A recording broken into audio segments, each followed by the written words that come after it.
कैसे हैं? आशा करता हूँ बहुत बढ़िया होंगे। अवधेश स्टडी क्लास में आपका बहुत बहुत स्वागत है। मैं अवधेश पाल आपको आज संसाधन क्या होते हैं इसके बारे में बताना चाहूँगा। दोस्तों, वीडियो बहुत अच्छी है, स्किप किए बिना पूरा वॉच कर लीजिएगा। चलिए वीडियो को स्टार्ट करते हैं। संसाधन क्या है दोस्तों? आप अपने दैनिक जीवन में घर के आसपास बिजली, पानी, रिक्शा, साइकिल, बस, स्कूटर, कुर्सी, घर में प्रयोग की जाने वाली बिजली, पंखा आदि तो अवश्य देखे होंगे। देखे तो ज़रूर होंगे दोस्तों, सभी देखे होंगे। अब दोस्तों ये क्या है? मैं पूछना चाहूँगा कि दोस्तों ये क्या है? अरे यार, यही तो संसाधन है, यही तो संसाधन है। यानी कि हमारे जीवन को जो सरल बनाते हैं, हमारे जीवन उपयोग की जाने वाली सभी वस्तुएं हमारे लिए क्या है? संसाधन है। चाहे वो प्राकृतिक हो या फिर मानव निर्मित हो या कोई भी, पर वो हमारे लिए संसाधन ही है। आपको प्यास लगने में आप जो जल पीते हैं, घरों में प्रयोग की जाने वाली बिजली, स्कूल से घर पहुंचने के लिए उपयोग में लाएगी साइकिल, इसका बस इत्यादि, ये सभी संसाधन हैं। सभी यानी कि संसाधन है। स्कूल, बस, स्कूटर, साइकिल, बिजली, पंखा, यानी कि हमारे जो दैनिक जीवन में उपयोग की जाने वाली वस्तुएं हैं वो क्या हमारे लिए क्या है? संसाधन हैं। अब ये संसाधन कितने प्रकार के होते हैं दोस्तों?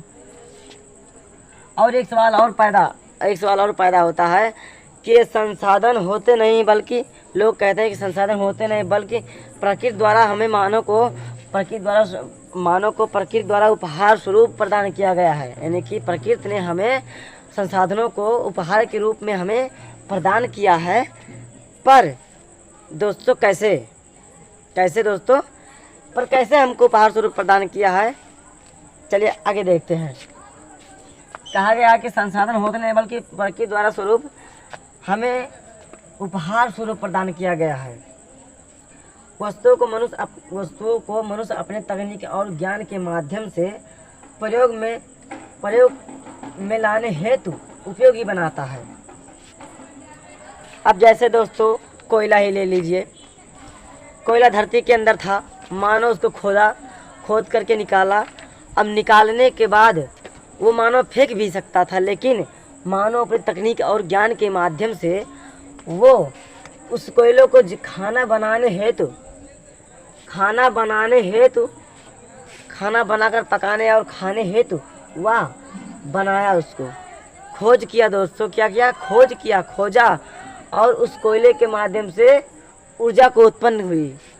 अब मानव ने जब ऊर्जा को उत्पन्न किया तो जाहिर सी बात है दोस्तों, जब ऊर्जा उत्पन्न होगी तो उसका कुछ ना कुछ कार्य तो अवश्य होगा। दोस्तों, अब आप तो जान गए होंगे कि संसाधन कितने प्रकार के होते हैं। और एक बात और दोस्तों, कुछ संसाधनों का आर्थिक मूल्य होता है, जबकि कुछ संसाधनों का आर्थिक मूल्य नहीं होता है। जैसे धातुओं, रसायनों, फसलों, वस्तु आदि का आर्थिक मूल्य होता है दोस्तों। फसल, धातु, रसायन, फसलों, वस्तुओं, इनका आर्थिक मूल्य, जैसे आप धान की खेती करते हैं, उसको उगाने के बाद उसको बेच दिए, उससे क्या मिला? उसको बेचने के बाद आप उससे कुछ आय हुआ, पैसे मिले, तो क्या हुआ? उसका आर्थिक मूल्य। और उसका कुछ ना कुछ आर्थिक मूल्य है दोस्तों, तो क्या हो गया ये? उसका आर्थिक मूल्य। और कुछ वस्तुएं ऐसे होती हैं जिसका कोई आर्थिक मूल्य नहीं होता है, जबकि पर्वतीय भाग या मरुस्थलीय क्षेत्र के सुदृश्य दृश्य केवल मनोरंजन करते हैं। और कुछ ऐसे वस्तु भी होते हैं जिनका कोई आर्थिक मूल्य नहीं होता है, किंतु ये सभी संसाधन हैं दोस्तों। देखो, जाहिर सी बात है, किसी भी वस्तु का कोई मूल्य हो या ना हो, पर वो संसाधन तो कहलाएगा ही, क्योंकि कुछ ना कुछ उससे कार्य हम अपने मानव जीवन में अवश्य लेते हैं। अब आगे क्या आता है कि संसाधन कितने प्रकार का होता है? संसाधन कितने प्रकार का होता है? संसाधन दोस्तों 3 प्रकार का होता है।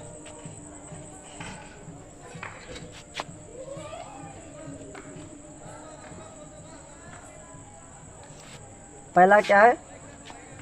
प्राकृतिक संसाधन।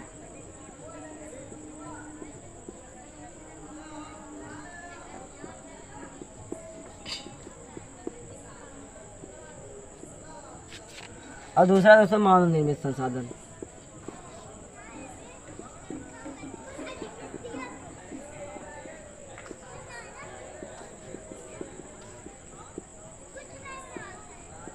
और तीसरा थर्ड क्या है दोस्तों? मानव संसाधन।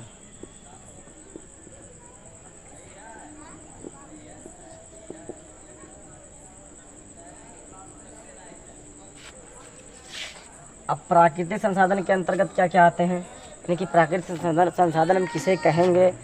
तो दोस्तों जल हो गया आपका, सूर्य का प्रकाश,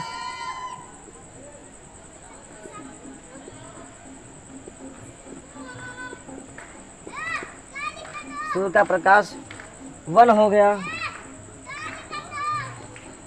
मृदा हो गया। अब ये दोस्तों क्या है?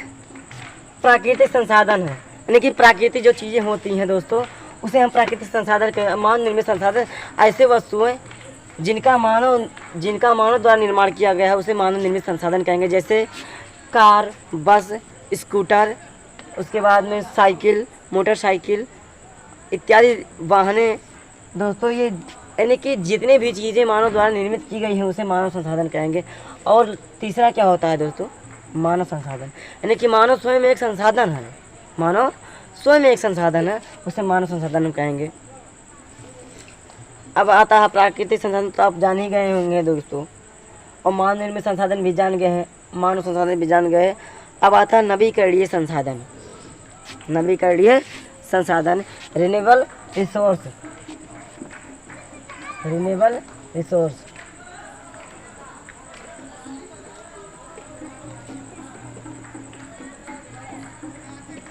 Renewable resource. अब रिन्यूएबल रिसोर्स क्या कहते, किसे कहते हैं कि नवीकरणीय संसाधन।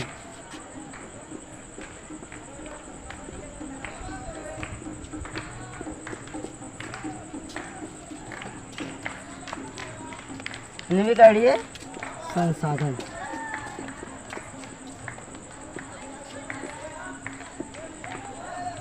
नवीकरणीय संसाधन, रिन्यूएबल रिसोर्स।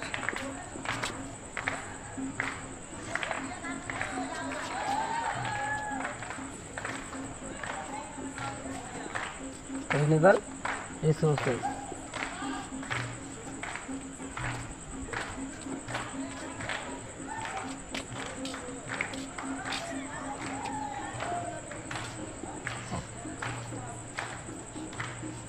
नवीकरणीय संसाधन किसे कहेंगे दोस्त? ऐसे संसाधन जो प्रकृति में असीमित मात्रा में हो, ऐसे संसाधन जो प्रकृति में असीमित मात्रा में हो उसे हम क्या कहेंगे? नवीकरणीय संसाधन कहेंगे। जिनको प्राकृतिक प्रक्रिया के द्वारा मानव द्वारा नवीकृत पुनः पूरित किया जाता है उसे क्या कहेंगे? नवीकरणीय संसाधन कहेंगे। यानी कि जैसे दोस्तों नवीकरणीय संसाधन वे होते हैं जिनका उपयोग करते जाइए पर वो ख़त्म नहीं होने वाला है, उसे हम क्या कहेंगे? नवीकरणीय संसाधन कहेंगे। जैसे सूर्य हो गया, सूर्य का प्रकाश, पवन, वायु आदि, ये कभी न समाप्त होने वाले नवीकरणीय संसाधन है। अब नवीकरणीय संसाधन के बारे में आप तो समझ गए होंगे। अब आता है अगला अनवीकरणीय संसाधन। अनवीकरणीय संसाधन,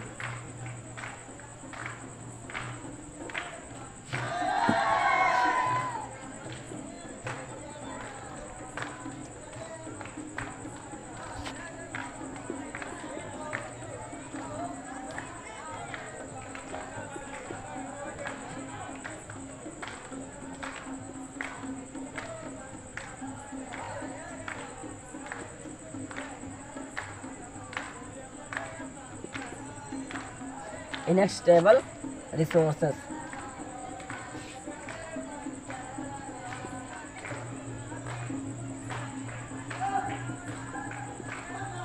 inextricable resources ऐसे प्राकृतिक संसाधन जो भूतपूर्व यानी कि ऐसे प्राकृतिक संसाधन जो भूतकाल में निर्मित किए गए थे, जो भूतकाल में यानी कि बीते हुए ऐसे प्राकृतिक संसाधन जो भूतकाल में निर्मित किए गए थे तथा जिनका भंडार सीमित मात्रा में हो। यानी कि दोस्तों ऐसे जैसे प्राकृतिक संसाधन में वो उसमें नवीकरणीय संसाधन में देखे थे आप, उनको उसको प्रयोग कीजिए, उपयोग करते जाइए, पर वो ख़त्म नहीं होने वाला था। लेकिन इसमें क्या है दोस्तों, उसका उपयोग करते जाएंगे तो एक ना एक दिन वो ख़त्म हो जाएंगे। उससे क्या कहते हैं, अनवीकरणीय संसाधन कहेंगे। जैसे हो गया जीवाश्म ईंधन, कोयला, पेट्रोलियम, प्राकृतिक गैस, अनवीकरणीय संसाधन, क्योंकि ऐसे संसाधन हैं जिन्हें पुनः निर्मित होने में हजारों वर्ष लग गए। यानी कि आपको पता होगा कि एक बार ऐसा हुआ था, जो हमारी पूरी पृथ्वी के अंदर जो हजारों सैकड़ों की मात्रा में सब धरती के अंदर दब गए थे। अब वही हमारे प्राकृतिक क्या है, प्राकृतिक अनवीकरणीय स्रोत है, लेकिन प्राकृतिक अनवीकरणीय संसाधन है। ये इनकी एक अवधि होती है, अब दोस्तों एक गिलास आप पानी ले लीजिए, अब थोड़ा थोड़ा पिएंगे तो जल्दी नहीं ख़त्म होगा। अगर वो आप एक ही सांस में पी लेंगे तो जाहिर सी बात है ख़त्म हो जाएगी। तो वही है अनवीकरणीय स्रोत, नहीं क्या अनवीकरणीय संसाधन। अब आता है आगे मानव निर्मित संसाधन। दोस्तों इसे आप बहुत अच्छी तरीके से समझ गए होंगे।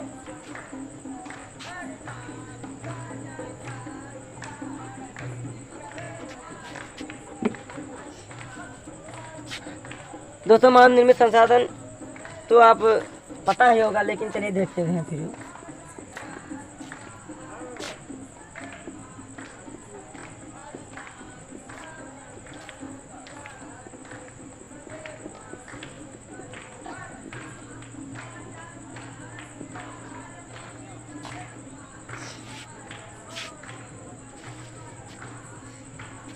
प्राकृतिक मानव निर्मित संसाधन क्या है दोस्तों, अब बताइए आप।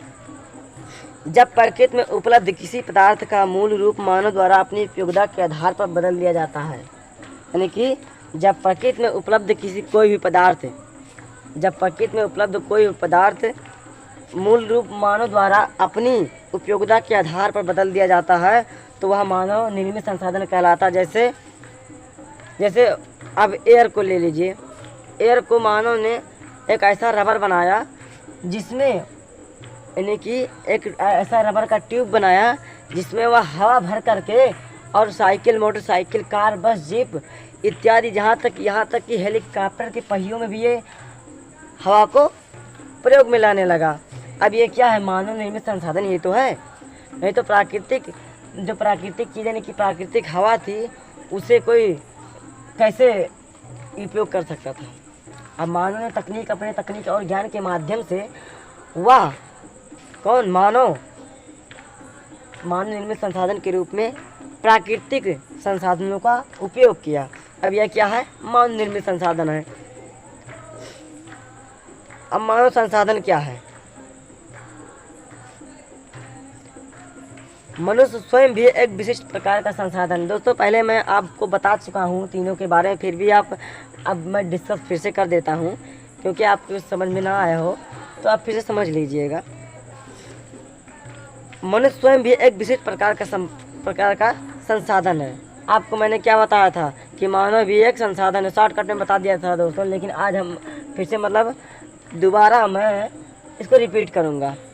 किसको, मानव संसाधन को।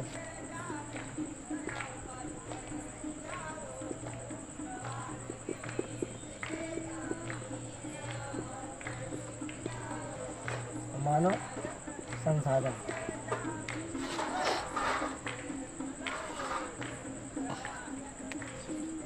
मानव स्वयं भी एक विशिष्ट प्रकार का संसाधन है, अतः लोगों को मानव संसाधन कहा जाता है। अब ये नहीं कि हमको, आपको और उनको ये सभी क्या है, मानव संसाधन है। मानव द्वारा प्रकृति का बेहतर उपयोग तभी किया जा सकता है जब उसके पास ज्ञान, कौशल, बुद्धि विकास हो।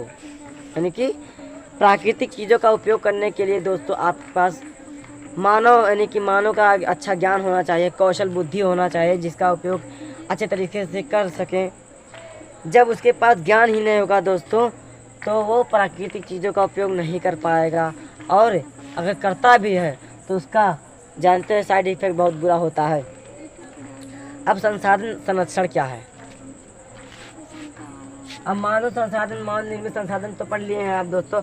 अब ये संसाधन संरक्षण यानी कि संसाधन का बचाव, संरक्षण कैसे करते हैं संसाधन का?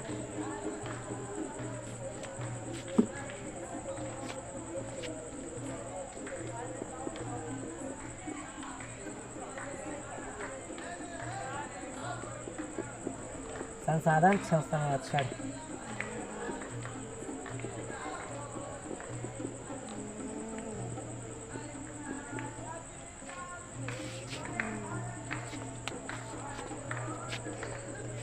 अब कल्पना कीजिए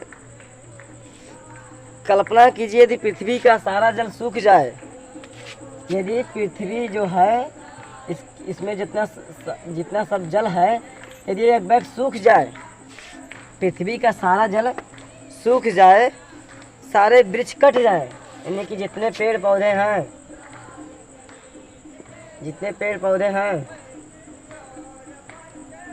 ये सब काट दिए जाएं, तो क्या होगा? जाहिर सी बात है, सृष्टि नष्ट हो जाएगी, विनाश हो जाएगा।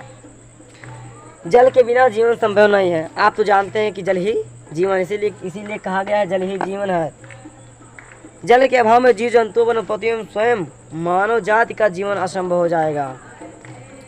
ठीक इसी प्रकार यदि वृक्ष को काट दिया जाए, इसी प्रकार वृक्ष को भी काट दिया जाए तो भी मानव जीवन संभव नहीं है, क्योंकि हमें जीवित रहने के लिए ऑक्सीजन की सख्त आवश्यकता होती है, जो कि ये वृक्षों द्वारा हमें प्रदान किए जाते हैं। यदि वृक्ष द्वारा हमें ऑक्सीजन ना प्रदान हो तो हमारी मृत्यु कुछ मिनटों में हो सकती है। समझे दोस्तों? अब यही कहा गया है, इसी प्रकार यदि हम नवीकरणीय संसाधनों के उपयोग के प्रति सतर्क नहीं होते हैं, नवीकरणीय संसाधनों के प्रति यदि हम प्राकृतिक संसाधनों के प्रति सतर्क नहीं रहते हैं, फिर उसका दुरुपयोग करते हैं दोस्तों, जाहिर सी बात हमें आप दो यानी कि हमें और आपको साइड इफ़ेक्ट पड़ सकता है, यानी कि हमको खतरा हो सकता है, इसमें हमारी जानें भी जा सकती हैं। जैसे प्राकृतिक यानी कि पर्यावरण को शुद्ध और स्वच्छ बनाने के लिए हमारे जीवन में पेड़ का बहुत महत्व होता है। यदि हमें पेड़ों को काटते रहेंगे तो एक दिन ऐसा भी आएगा जो कार्बन डाइऑक्साइड को शोषित करने वाला और ऑक्सीजन को प्रदान करने वाला कोई वृक्ष ना रह जाए, तो पृथ्वी पर मानव जीवन संभव नहीं रहेगा। अब मानव जीवन संभव नहीं रहेगा तो सृष्टि कहाँ से चल पाएगी? नहीं ना चल पाएगी। और यदि तक पृथ्वी नहीं रहेगी तो दुनिया नहीं रहेगी, और दुनिया नहीं रहेगी तो कौन यहाँ पर रहने आएगा? अब आप इसको तो पढ़ ही लेंगे, समझ ही गए होंगे। अब आगे आता है क्या? सतत पोषणीय विकास। हाँ दोस्तों, ये आप एक बात तो हम भूल ही गए कि संसाधन संरक्षण को क्या कहते हैं? सतत पोषणीय विकास के भी कहते हैं। संरक्षण का अर्थ एक होता है, संरक्षण का अर्थ भी होता है, लेकिन संरक्षण किसे कहते हैं? अब बहुत लोग पूछ लेते हैं कि संरक्षण का अर्थ क्या होगा, तो आप ये भी जान लीजिए, संरक्षण का अर्थ होता है संसाधनों के प्रयोग को पूर्णतः रोकना नहीं, बल्कि इस प्रकार से उपयोग करना जिससे वह एक बैग ख़त्म ना हो जाए। एक बैग वर्तमान में पीढ़ी दर पीढ़ी उसका उपयोग किया जा सके। यानी कि संरक्षण का अर्थ होता है कि नवीकरणीय संसाधनों का, यानी कि संसाधनों का ऐसा उसको रोका ना जाए, पूर्णतः रोका ना जाए, बल्कि उसका ऐसा उपयोग किया जाए जिसको पीढ़ी दर पीढ़ी चलाया जा सके। यानी कि जैसे आज हम पेड़ का उपयोग कर रहे हैं, ऑक्सीजन ले रहे हैं, अब हम इसको काट करके अपने स्वार्थ बस काट देंगे, और उसको काटने के बाद अब ख़त्म कर देंगे, उसके बाद आने वाली पीढ़ी क्या क्या पता होगा कि जब वो अपनी पीढ़ी उसका अपनाएगी तो यही कहेगी हमारे पूर्वज थे, अब पूरे पेड़ों का उपयोग करके पेड़ काट दिए, हमारे लिए कुछ भी न छोड़े और हमें दम घुटकर मरने के लिए पृथ्वी पर छोड़ दिए। और दोस्तों, और ऐसा जब ऐसा विकास होता है, हाँ, ऐसा विकास सतत पोषणीय विकास भी कहलाता है। अभी के संरक्षण करेंगे तो इसका जो संरक्षण होगा, ऐसा जो विकास होगा तो इस विकास को हम सतत पोषणीय विकास भी कहेंगे। अब सतत पोषणीय विकास के कितने क्षेत्र हैं? अब कौन कौन से क्षेत्र हैं? जैसे पृथ्वी की जीवन शक्ति और विविधता के संरक्षण, प्राकृतिक संसाधनों के ह्रास को न्यूनतम करना, यानी कि प्राकृतिक संसाधनों का जो लगातार घटते जा रहा है उसका ह्रास को न्यूनतम करना, कम करना। रोका तो नहीं जा सकता दोस्तों, क्योंकि किसको किसको आप मना करेंगे, लेकिन न्यूनतम करना, कम से कम करना। और पर्यावरण के प्रति व्यक्तिगत व्यवहार और अभ्यास में प्रयत्न रहना, यानी कि यदि कोई वृक्ष को काटता हो तो उसे रोकिए कि वृक्ष को मत काटिए, ये हमारे लिए बहुत महत्वपूर्ण है। यदि ये ना रहे तो हमारा जीवन संभव नहीं रहेगा। और दोस्तों क्या है, समुदाय को अपने पर्यावरण की देखभाल करने का योग बनाएं। मैंने आपको बताया है अभी, समुदाय अपने पूरे समुदाय के पड़ोस को, गांव को, शहर को, मेरे देश को, विदेश को इतना सीख दीजिए कि ये पर्यावरण हमारे लिए कितने महत्वपूर्ण है, यानी कि वृक्ष हमारे लिए, संसाधन हमारे लिए कितने महत्वपूर्ण है। इसका उपयोग इतनी सीमित मात्रा में की जाए जिससे यह जल्द से जल्द ना खत्म हो। और मानव जीवन की गुणवत्ता को बढ़ाना, और मानव जीवन ऐसा नहीं है कि केवल संसाधनों का ही गुणवत्ता है, बल्कि मानव जीवन की भी गुणवत्ता है। अगर मानव जीवन नहीं रहेगा तो पेड़ पौधे भी नहीं रहेंगे, जाहिर सी बात है दोस्तों। तो आज का वीडियो समाप्त होता है दोस्तों यहीं पर, लेकिन मानव संसाधन जो टॉपिक है आज समाप्त होता है दोस्तों। अब कल देखेंगे अगले टॉपिक। दोस्तों यदि आपने अभी तक हमारे चैनल को सब्सक्राइब नहीं किया तो सब्सक्राइब